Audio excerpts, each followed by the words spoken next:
Limite, le regard gênant, ça aussi. Ah, je trouve ça très beau son contraire, tu vois.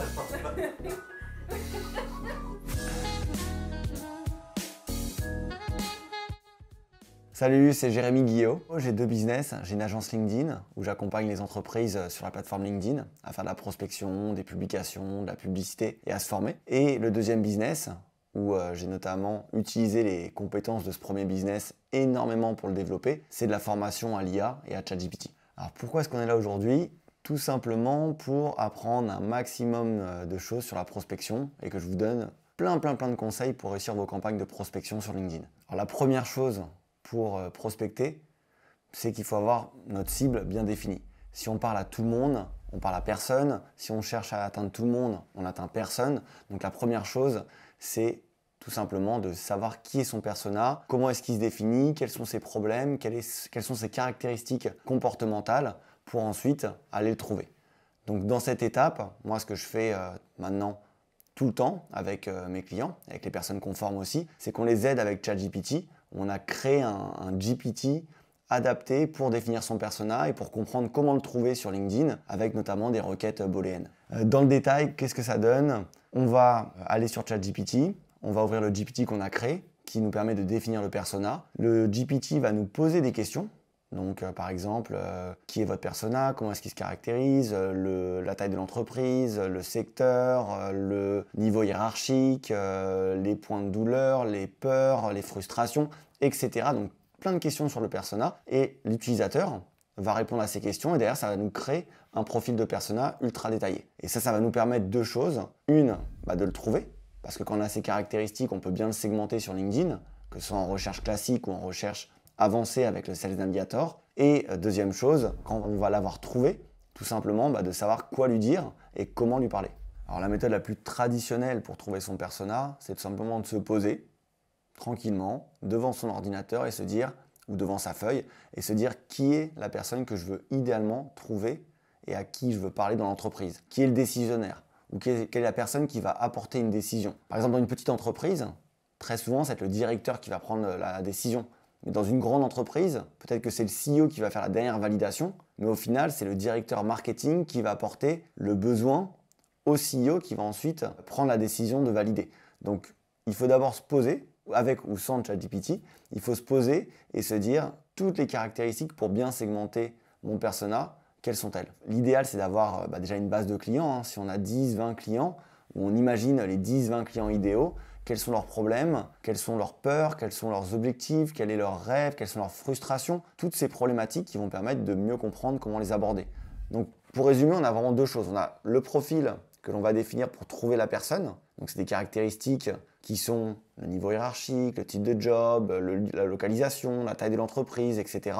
Et les autres caractéristiques qui sont plus comportementales, psychologiques, qui vont permettre de personnaliser l'approche et d'avoir un message qui va convertir. Première chose au niveau de la personnalisation, c'est jamais avoir une idée fixe sur ce qui est bien et ce qui n'est pas bien. Un conseil qui est donné à une personne ne va pas du tout être bon pour une deuxième personne, donc c'est déjà de faire un maximum de tests. Ça peut être bien au niveau des messages de personnaliser, ça peut être bien d'hyper personnaliser, ça peut être bien d'avoir une personnalisation qui nous paraît géniale et de la tester, mais parfois en testant et en ayant le retour du marché, on remarque que notre idée est géniale, est complètement naze et qu'il n'y a aucun retour. Donc la première chose à faire, c'est pas de rester sur des idées fixes et vraiment de faire du test, un maximum de tests pour après avoir le retour du marché et se dire là cette idée que j'avais de personnalisation, là cette idée que j'avais d'approche était bien, celle-ci n'était pas du tout bien, donc je continue avec celle qui était la meilleure. Alors ces tests, comment est-ce qu'on les réalise ? Il y a plusieurs manières, soit à la main, on va contacter 50 prospects avec l'approche A, 50 prospects avec l'approche B. C'est un peu galère pour faire le suivi, surtout si on a une séquence d'approche en plusieurs messages. Donc si on veut envoyer un premier message à la cible, la personne ne répond pas, on lui envoie un deuxième message. Donc vraiment une séquence pensée, ça va être compliqué de le faire à la main. Donc moi j'utilise des outils d'automatisation qui me permettent de faire ça, notamment comme Wallaxy par exemple, qui fait ça très bien. Donc pour trouver les personnes sur LinkedIn, il y a plusieurs méthodes. Effectivement, on peut faire une recherche simple, comme on l'a abordé, donc recherche classique, Sales Navigator, super simple, qu'on ait un compte gratuit ou payant. Moi, pour l'anecdote, hein, j'ai 80 000 abonnés et j'ai un compte gratuit. J'ai jamais payé LinkedIn. Bon, j'ai des comptes pour mes clients qui sont payants, mais mon compte est en gratuit. Donc, on peut faire beaucoup de choses avec un compte gratuit. Première méthode, on trouve les personnes sur LinkedIn avec la recherche. Deuxième méthode, on peut aussi les trouver d'une manière alternative que peu de personnes utilisent. Par exemple, ça va être trouver les personnes qui ont participé aux mêmes événements, trouver les personnes qui sont dans des groupes, trouver des personnes qui sont abonnées à vos concurrents. Donc on peut aller chercher les personnes qui sont abonnées ou qui sont dans le profil de vos concurrents. Ça, j'ai fait ça pour un cabinet d'investissement suisse qui a voulu entrer sur le marché de manière très agressive. On a défini tous les profils des dirigeants d'entreprises concurrentes. On est allé sur tous les profils et on a scrappé, donc sorti, toute une liste de prospects qui étaient dans les relations de ces personnes et on savait par défaut que c'était très certainement des clients existants. Et après, on a fait des campagnes de prospection sur ces personnes. Autre méthode, aller voir les concurrents et voir les posts qu'ils ont fait. Et tout simplement, sortir la base de données des personnes qui ont toutes commenté, qui ont toutes liké le post. Puisque moi, si je fais une formation sur ChatGPT, je sais que mes concurrents qui vont parler de ChatGPT et qui ont fait un post avec 500 ou 1000 commentaires, toutes les personnes qui ont liké et commenté, c'est des personnes qui ont le même intérêt. Donc ce que je vais faire, c'est que je vais prendre ce post, je le mets sur un outil comme Phantom Buster, je sors toutes les personnes qui ont liké le post et je les contacte après avec un outil d'automatisation, avec un message. Et j'ai même pas besoin de dire bonjour, j'ai vu que tu as aimé le post de Jérémy, parce que je trouve ça un peu, je trouve que c'est un peu un coup bas. Mais j'ai juste à dire bonjour, j'ai vu ton profil revenir souvent sous des posts d'IA, d'intelligence artificielle. J'organise justement un webinaire sur ce sujet. Est-ce que ça t'intéresse d'y participer? Donc il n'y a même pas besoin. Parce que moi, je déteste quand quelqu'un fait ça et va contacter les personnes sous mes posts ou vont participer à mes webinaires en disant j'ai vu que tu as participé au webinaire de Jérémy. Donc moi, ça, je ne le fais pas. Mais par contre, il n'y a pas besoin de désigner une personne, il faut juste expliquer l'approche. Alors des messages qui fonctionnent bien, déjà il n'y a pas de règles fixes sur les messages qui fonctionnent bien, mais il y a quand même des bonnes pratiques. Par exemple, personnaliser avec le prénom, avec l'entreprise, avec des informations qu'on a sur les prospects ou sur la segmentation, c'est obligatoire. Ensuite, ce qui est super important aussi, c'est de faire des messages ultra courts. Personne veut recevoir un message de 10 paragraphes et avoir l'impression de lire un bouquin pour en lisant le message de prospection. Il n'y a pas de message spécialement qu'on doit suivre, mais il y a quand même des bonnes pratiques à faire. Personnaliser avec le prénom, avec l'entreprise, avec des informations qui sont au final personnalisées par rapport au segment qu'on va démarcher. Si on démarche les CEO, ils ont des problématiques. Si on démarche les CEO dans l'industrie alimentaire, ils ont une autre problématique. Si on démarche les directeurs marketing dans un secteur, c'est une problématique. Si on démarche des médecins, c'est une autre problématique. Donc on peut personnaliser les messages. Il y a une règle qu'il faut absolument respecter, c'est être court, clair et concis. Et ça, c'est notamment une instruction que je mets à chaque fois sur ChatGPT, c'est d'avoir des réponses courtes, claires et concises. Il ne faut surtout pas faire des énormes pavés. Personne n'a envie de recevoir un message de 4 pages. Et ce que j'aime bien dire à mes clients quand je les forme, c'est les personnes qui consultent leur LinkedIn, elles sont dans le métro, elles sont en transport en commun, elles sont entre deux réunions, elles sont aux toilettes. Donc elles n'ont aucune attention sur ce qu'elles vont recevoir. Donc il faut être vraiment le plus rapide à faire passer le message. Ok, donc là je vais vous donner un exemple avec un prompt qui me permet d'aider mes clients, d'aider les personnes que je forme à générer des messages de prospection. Donc c'est un prompt qui est organisé en 8 étapes. La première étape, c'est de donner un rôle à ChatGPT. La deuxième étape, de lui donner une tâche, ensuite un objectif, ensuite la quatrième, un contexte, la cinquième, une tonalité, la sixième, contrainte, la septième, le format et la huitième qui est la technique. Donc ça en fait c'est une méthode qui nous permet de donner un maximum d'instructions à ChatGPT et de l'éduquer pour qu'il se comporte de la bonne manière. Parce que sinon, il part dans tous les sens et le retour qu'il nous fait n'est pas du tout pertinent en prospection. Donc première étape, le rôle, on lui dit tu es un expert en vente. Ensuite le format, tu vas créer un message court. Ensuite les contraintes, sans être trop direct ou promotionnel. La partie objectif, l'objectif c'est de justifier une prise de contact avec mon prospect. La partie tâche, donc quelle est sa tâche? C'est de montrer au prospect que mon approche va lui permettre de l'aider. Donc vraiment qu'il y a une valeur avec l'approche. Ensuite la tonalité. Les phrases sont professionnelles, non promotionnelles, n'utilisent pas d'emoji, parce que sinon ils risquent de nous mettre des emojis. Si vous voulez rajouter des emojis après, vous pouvez les rajouter. Et ensuite, la phase qui va vraiment faire la différence entre un bon message de prospection et un mauvais message de prospection, c'est la technique. Et là, on lui donne un modèle à suivre. Là, on est dans un exemple qui est ultra simple, pour qu'il soit bien expliqué pendant ce webinaire, mais en réalité, on peut aller bien plus loin. Donc, par exemple, un modèle à suivre vraiment classique, ça va être bonjour le prénom de la personne, j'ai vu que vous, une observation sur la personne, sur son profil. Ensuite, j'ai accompagné avec succès tant d'entreprises, comme on peut citer les entreprises, à faire ceci, donc l'objectif, pour résoudre un problème, pour avoir un résultat. Est-ce que résoudre ce problème est pertinent pour vous? Bonne journée.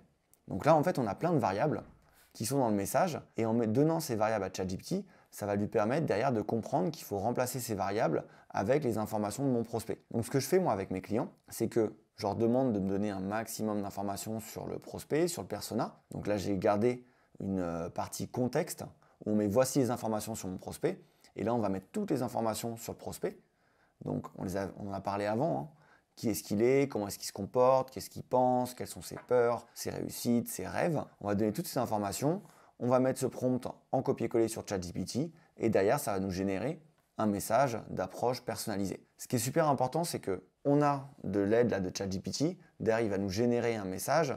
Mais l'étape d'après, c'est de valider ce message et de se dire est-ce qu'il est bien, est-ce qu'il n'est pas bien. Il y a toujours besoin d'un être humain pour aller valider ce message et se dire ok, je l'utilise ou je l'utilise pas. Maintenant, on va tester ce prompt dont je vous ai parlé pour avoir un exemple beaucoup plus pratique. Donc je vais sur ChatGPT, je fais un copier-coller de mon prompt.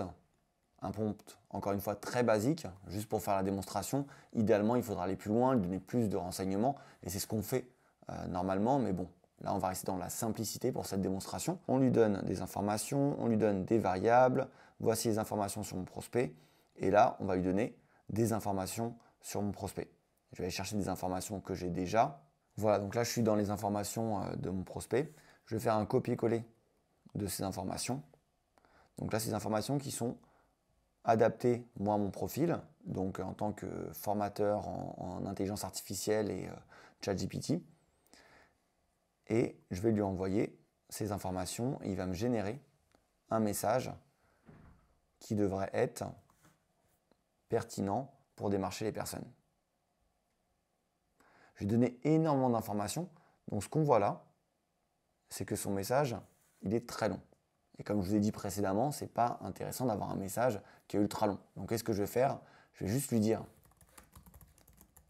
court, clair et concis. Et comme ça, il va me refaire le message d'une manière beaucoup plus courte et beaucoup plus pertinente. Et là, on a la variable, hein, bonjour prénom, j'ai vu que vous aspirez à intégrer l'IA dans vos projets, tout en cherchant à rester compétitif. J'ai aidé plusieurs leaders digital à simplifier l'adoption de l'IA, transformant les défis en succès. Est-ce que rendre l'IA accessible et utile pour votre travail vous intéresse? Bonne journée. Là, on est dans un message qui est clairement naze. Pourquoi? Parce que je n'ai pas spécifié les informations que j'avais demandé avant de mettre dans mon prompt. Donc les variables qui étaient l'observation, la preuve sociale, qui est-ce que j'ai accompagné, le résultat, elles ne sont pas bien définies dans les informations que j'ai données. Donc lui, il est un peu perdu par rapport à ce message-là. Et là, l'intérêt, ça serait de lui donner. Donc ce que je vais faire, c'est que je vais remodifier mon prompt où je lui donne les informations. Et là, je vais aller donner des informations sur mon entreprise en disant mon entreprise, j'ai accompagné plus de 1700 personnes à travers ma formation ChatGPT, LinkedIn, notamment des entreprises comme Amazon, Decathlon, IBM, voilà, vous mettez des preuves sociales. Et là, comme ça, il va réussir à comprendre que dans son message de prospection, vu que j'ai mis la variable nombre d'entreprises et la preuve sociale, il va réussir à prendre ces informations. Je lui envoie. Voilà, donc là, il nous a fait un premier message où il est très long. Donc on va lui donner l'instruction d'être court, clair, concis. Pourquoi? Parce que on ne lui avait pas donné, donc il a été un peu trop long. Et comme j'avais dit précédemment, ce qui est super important, c'est d'être très court dans ses messages. Je lui dis d'être court, clair, concis. Et là, il a simplifié son message. Bonjour le prénom, j'ai vu que, donc une personnalisation, votre quête d'intégrer l'IA dans votre secteur malgré les défis de rester à jour avec la technologie. J'ai aidé plus de 1700 professionnels chez Amazon, Decathlon, IBM. Donc là, ils citent le nombre de personnes que j'ai accompagnées puisque j'ai personnalisé précédemment, les entreprises que j'ai accompagnées puisque je lui ai donné. Donc il va remplacer les variables, à maîtriser l'IA pour optimiser, donc l'objectif, la solution, pour optimiser leur productivité et le rêve, rester compétitif. Et après, une phrase d'accroche à la fin, simplifier l'IA pour votre travail, vous intéresse-t-il? Donc on est dans un message de prospection qui est court, clair, concis, qui respecte la structure du message qu'on lui a donné. Idéalement, qu'est-ce qu'il faut faire avec ce message derrière? Il faudrait ce message le prendre et ensuite le personnaliser un minimum et ça nous fait une bonne base pour après l'utiliser en prospection. Quand on a ce message, déjà on ne va pas faire juste un copier-coller, on va le vérifier. C'est super important de vérifier les résultats qu'on a et on va l'adapter. Pourquoi? Parce que même si on donne toutes les bonnes pratiques, et là on n'a pas donné toutes les bonnes pratiques, on est vraiment sur un exemple très simple. Si on donne toutes les bonnes pratiques en prospection à ChatGPT, il va nous générer un message proche de la perfection, mais il faut toujours l'adapter. Pourquoi? Parce que vous connaissez réellement vos prospects, vous avez une personnalité sur la manière dont vous allez approcher les personnes, donc il faut l'adapter un minimum à votre profil et à vos attentes en fait, à ce qui vous semble le plus pertinent. Et ensuite, vous le prenez, vous le copiez-collez et vous le mettez dans vos campagnes de prospection ou vous l'envoyez à la main si vous souhaitez. Donc, qu'est-ce que je fais? Par exemple, une approche simple pour aller sortir les personnes. Imaginons que je vois un post sur LinkedIn qui fonctionne bien. Donc, pour l'exemple, je vais prendre un post à moi. Donc voilà, par exemple, là, ce post a eu 3200 likes. Imaginons que je me dis que c'est génial, j'ai envie d'aller toucher ces personnes-là. Je vais prendre l'URL de ce post, je copie le lien vers le post, je vais derrière sur Phantom Buster et il y a une fonctionnalité qui s'appelle l'extraction de posts. L'extraction de personnes qui ont liké un post. Et ça, j'utilise, ou moi j'ai un document Google Sheet où je mets toutes les personnes sur ce document et derrière, j'ai plein de lignes avec toutes les personnes qui ont des posts viraux et ça va aller directement extraire toutes les personnes qui ont liké ces posts. Donc là, par exemple, ce que je vais faire, c'est que je vais dans les paramètres pour vous montrer. Ça peut paraître un peu compliqué, c'est pour ça qu'il y a besoin de se former. Là, je mets l'URL du post à cet endroit-là. Et ensuite, je continue, je mets Save et je lui dis qu'il faut aller scraper ce post. Et derrière, il va se connecter à mon LinkedIn, il va aller sur ce post, il va aller extraire une base de données avec toutes les personnes qui ont liké ce post. Donc j'aurai le nom, le prénom, l'entreprise, l'URL LinkedIn. Et grâce à ça, je pourrais prendre cette base de données, la mettre sur un outil d'automatisation pour contacter les personnes, comme par exemple Wallaxy, et contacter les personnes en automatique avec des messages de prospection que j'aurais déjà définis. Ça, c'est une première approche. L'approche la plus simple, sinon, qu'on peut faire, c'est d'aller sur LinkedIn et de chercher son prospect. Donc, on va dans Personnes, ensuite tous les filtres. Si je cherche les personnes qui ne sont pas connectées avec moi, deuxième réseau. Ensuite, on les veut où? On les veut par exemple sur Montpellier. Voilà, je sélectionne Montpellier. Les titres, je veux les CEO ou les personnes qui sont fondateurs d'entreprises sur Montpellier. Et là, hop, j'ai mis ça, j'ai 446 résultats de personnes qui sont fondateurs ou CEO sur Montpellier. Qu'est-ce que je fais avec ça? Je vais sur Wallaxy, donc j'ai la petite extension, et derrière, je vais aller sélectionner une liste de prospects où je veux intégrer cette recherche, le nombre de personnes que je veux exporter. Donc là, je veux exporter 446 résultats. J'envoie l'export et derrière, j'aurai sur Wallaxy ma base de données de personnes. Donc là, on a vu deux méthodes. On voit deux méthodes pour extraire les personnes. Une avec Phantom Buster. Pourquoi? Parce que sur du volume, c'est un peu plus rapide, mais beaucoup plus compliqué à planifier. L'autre, qui est beaucoup plus simple, par rapport à une recherche LinkedIn, on va extraire les personnes et les envoyer directement sur Wallaxy. Mais dans les deux cas, on aura un fichier CSV, donc un fichier Excel, qu'on pourra intégrer à son logiciel d'automatisation pour prospecter en automatique sur LinkedIn. Pourquoi est-ce que je parle de Phantom Buster, de Wallaxy? Parce que c'est vraiment deux choses différentes.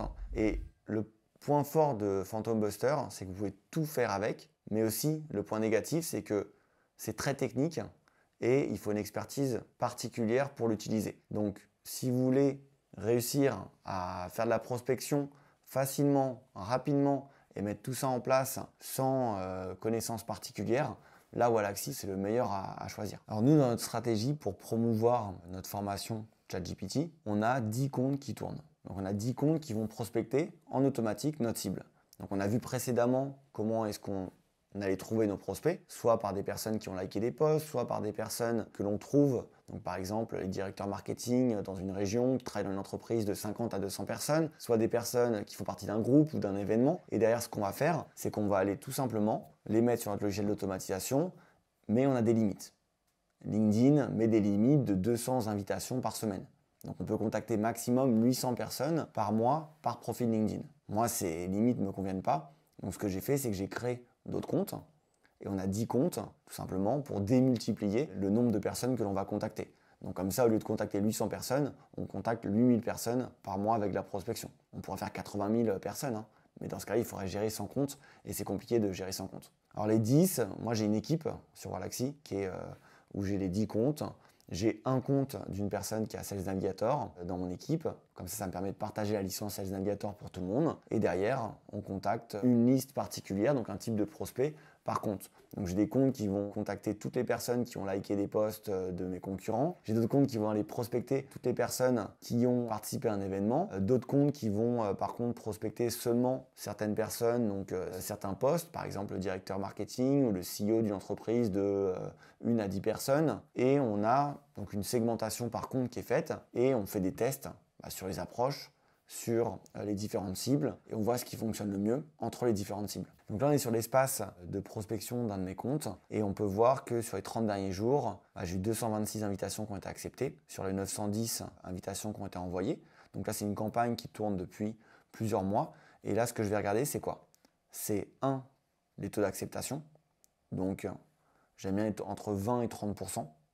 30% idéalement, mais sur certaines cibles où c'est un peu plus concurrentiel, on tombe plutôt vers du 25% si les approches sont pertinentes et si le profil semble sexy et qui répond bien à la demande des personnes. Et ensuite, qu'est-ce que je regarde? C'est surtout le taux de réponse.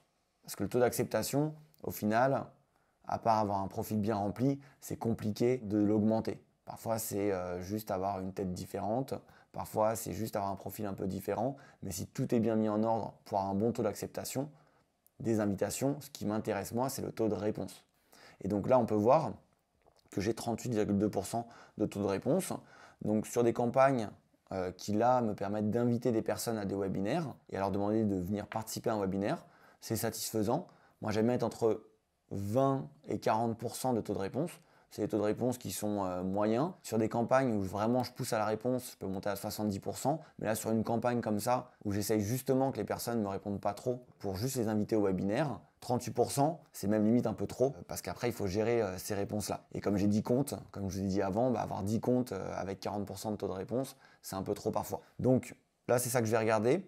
Mais ça, c'est pas le plus important parce qu'avoir un taux d'acceptation de 25%, avoir un taux de réponse de 40%, c'est bien. Mais derrière, ce qu'il faut vraiment voir, c'est combien de rendez-vous qui sont générés, combien de personnes ont cliqué sur un lien, et derrière, combien de deals sont signés.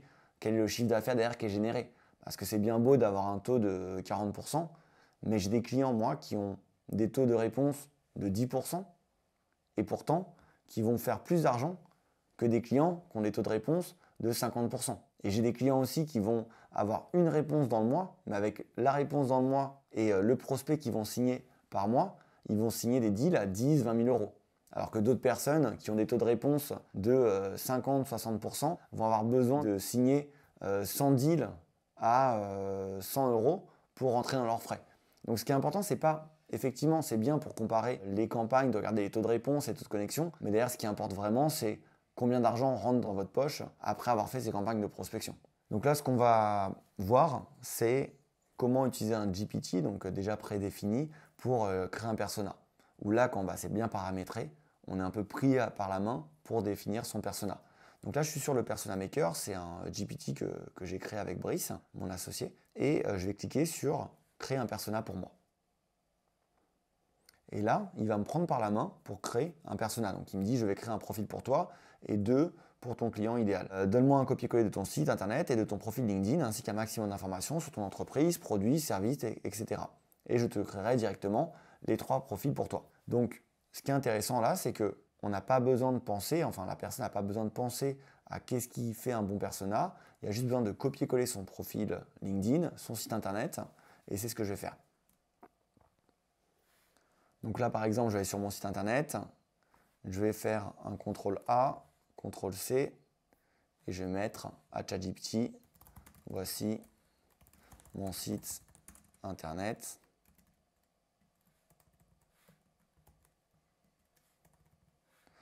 Ensuite, je vais lui dire, voici ma description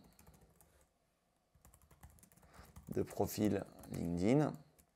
Donc là, je suis sur mon profil LinkedIn, je vais sur la description.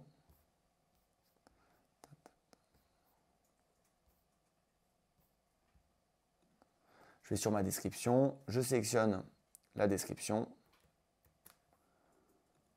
Je mets à ChatGPT, voici ma description de profil LinkedIn. Je copie-colle. Et la troisième chose qu'il m'a demandé de lui donner, c'était un maximum d'informations sur mon entreprise. Donc je vais lui dire, mon entreprise est de la formation ChatGPT pour le marketing, vente, RH, et je lui envoie ça. Et là, il va me générer 3 profils basés sur les renseignements que je lui ai donnés. Donc, déjà, il va faire un profil qui correspond à moi, l'auteur, donc spécialiste ChatGPT et directeur d'une agence LinkedIn, les valeurs, innovation, efficacité, éducation continue, accessibilité de la technologie, le rêve, révolutionner la manière dont les professionnels utilisent ChatGPT pour transformer leur activité, l'objectif, devenir la référence numéro 1 en matière de formation de ChatGPT pour les domaines du marketing, de la vente et du recrutement, donc c'est pertinent, les clichés, le copywriting et la prospection peuvent être entièrement automatisés sans perdre en personnalisation et qualité. Donc ce n'est pas vraiment les clichés, c'est plutôt les choses que les personnes ne pensent pas qu'elles sont possibles. Les croyances, ChatGPT est l'outil le plus puissant pour décupler la productivité des professionnels et des entreprises, la mission, l'entreprise, l'industrie, le produit, la proposition de valeur, tripler la productivité des professionnels et gagner plus de 10 heures par semaine grâce à l'automatisation et l'optimisation de ChatGPT, en prenant toutes les bonnes pratiques de ce qu'est un persona, ce qu'est un profil d'une personne avec le maximum d'informations, de me définir mon profil personnel. Quand on descend, il va me définir mon persona. Et là, il va mettre le persona qui est quoi? C'est le manque de temps pour gérer les tâches quotidiennes, inefficacité des méthodes traditionnelles de marketing, vente et RH. Les douleurs, si le problème est non résolu, il va perdre des opportunités de croissance, le burn-out dû à une surcharge de travail. La frustration de ne pas résoudre les problèmes. C'est quoi? Le sentiment de stagner, d'être dépassé par la concurrence. Et là, on a plein de phrases et de sections qui permettent de définir le profil comportemental de mon persona et derrière de permettre de mieux comprendre cette personne grâce aux informations que j'ai données. Donc ça me permet d'imaginer tous les problèmes de mon persona, d'imaginer ses peurs. Donc là, par exemple, les peurs qui empêchent de résoudre le problème. Il a peur de l'échec en adoptant de nouvelles technologies. Il a peur de l'obsolescence professionnelle, les croyances. L'automatisation peut transformer positivement les processus métiers, les fausses croyances qui le limitent. L'automatisation déshumanise les interactions et diminue la qualité du travail. L'ennemi commun, les opinions fortes. Et tout ça, ça va me permettre de générer mon persona et d'avoir vraiment un maximum d'informations sur comment lui parler. Et ensuite, on continue avec le verbatim du persona, le persona détaillé, etc. Et là, on ne va pas avoir tous les détails, mais ça nous permet déjà, juste avec ce que je vous ai montré, de savoir en 2 clics qui je suis avec des variables qui sont uniformes et à qui je parle avec aussi une uniformisation du profil du persona. Et là, il faudrait idéalement créer un persona RH, un persona marketing et un persona vente, vu que moi, ma formation, elle s'adresse à ces 3 personnes. Pour conclure, une bonne prospection, c'est quoi? C'est de définir son persona, savoir comment lui parler, derrière le trouver, créer des messages qui lui parlent et ensuite l'approcher et idéalement automatiser cette dernière partie lorsqu'on veut faire de la masse et contacter plus de 1000 personnes. C'est beaucoup plus simple en automatique qu'à la main. Je vous ai présenté différents outils différentes approches. Ce qui est super important, c'est d'utiliser cette technologie et toutes ces compétences et toutes ces connaissances que vous avez pour ensuite faire un mix de tout ça et vous prendre la décision de ce qui est bien. Il faut prendre du recul à chaque fois sur ce que vous avez comme information, ce que ChatGPT va vous donner comme information, et derrière vous dire, est-ce que ce message est pertinent? Est-ce que par rapport à mon expertise, il est aligné avec les attentes que j'ai? Derrière, le retoucher, ne pas hésiter à le retoucher, et ensuite, quand vous l'envoyez, placez-vous à la place de votre prospect. Est-ce que lui, il va être content de recevoir ce message? Est-ce que vous allez lui apporter de la valeur? Est-ce que vous n'allez pas lui mettre un message ultra long qu'il ne va pas lire? Il faut vraiment que ce message il soit simple à lire et que la personne puisse comprendre qu'est-ce que vous lui dites en une phrase. Donc, tous ces outils, ça nous fait gagner un temps fou. Il faut juste bien les utiliser. Et derrière, ce qui est le plus important, c'est de déléguer ces tâches chronophages dans la prospection à des outils. Et derrière, garder ce qui est important à la fin. Dès que vous avez un contact, une réponse avec un prospect, prendre le téléphone, prendre la visioconférence et avoir un vrai contact avec la personne. Là, c'est l'humain qui revient. Et c'est ça qui est génial, parce que toute cette automatisation, tous ces outils technologiques nous permettent de déléguer ces tâches un peu récurrentes et parfois à faible valeur ajoutée à des assistants, et derrière à reprendre en main ce qui est le plus important et pour moi le plus valorisant, qui est l'échange humain lors d'un échange de vente, qui est tout simplement un échange entre deux personnes. That's a wrap. That's a wrap. Trop cool, merci Jérémy. Super. Parfait.